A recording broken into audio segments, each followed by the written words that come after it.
রাজনীতির কথা যেমন আমরা বলছিলাম, রাজনীতিতে যেমন আপনাকে নিয়ে অনেক আলোচনা আছে স্বাভাবিকভাবেই, সামাজিক মাধ্যমেও আপনাকে নিয়ে অনেক আলোচনা আছে, এবং আপনি যে পোস্টগুলো করেন সেটা নিয়ে অনেক আলোচনা হয়। আপনাকে নিয়ে অনেক মিমও তৈরি হয়, অনেক কার্টুন হয়।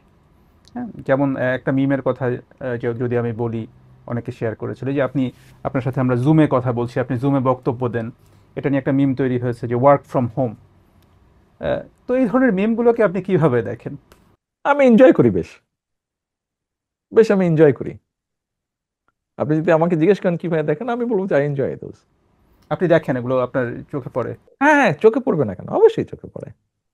তবে এখানে একটি কথা আছে।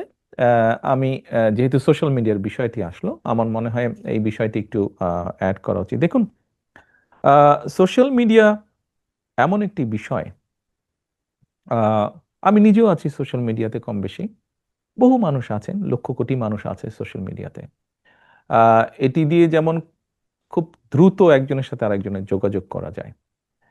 আহ, আমরা মাঝে মাঝে বলি যে দেখেন, অনেক সময় অনেক আলোচনায় আসে, সেমিনার বক্তৃতার আসে, যে ডিনামাইটটা যখন আবিষ্কৃত হয়, ডিনামাইটটা আবিষ্কৃত হয়েছিল আপনার পাহাড় ভেঙে কিভাবে মানুষের চলাচলের জন্য রাস্তাঘাট তৈরি করা যায়, হয়তো কিভাবে চাষের জমি করা যায়, এরকম লক্ষ্যকে সামনে রেখেই, উদ্দেশ্যকে সামনে রেখেই কম বেশি ডিনামাইটের ব্যবহারটা শুরু হয়েছে। কিন্তু পরবর্তীতে আমরা দেখেছি এটি মানুষ হত্যার মতন জঘন্য কাজেও ব্যবহার করা হয়েছে।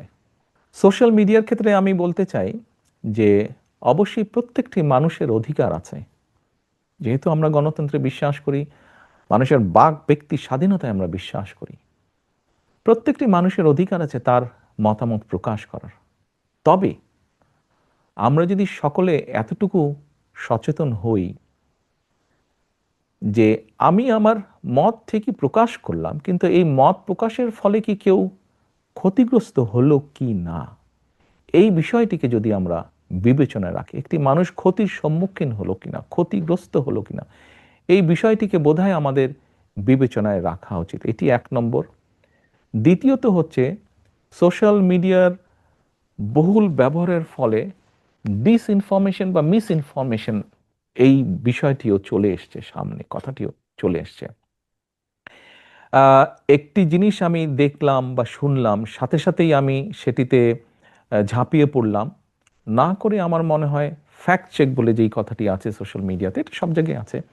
এই ব্যাপারেও যদি আমরা একটু অ্যালার্ট থাকি সবাই, এই ব্যাপারে যদি একটু সচেতন থাকি যে ঠিক আছে, এটি একটু যাচাই বাছাই করে নেই, যদি সত্য হয় অবশ্যই আমার সেখানে মতামত থাকবে, কিন্তু যদি মিথ্যা হয় বিষয়টি, কেন আমি এখানে মতামত দেবো? একটি মিথ্যার সাথে আমি কেন নিজেকে সংশ্লিষ্ট করব?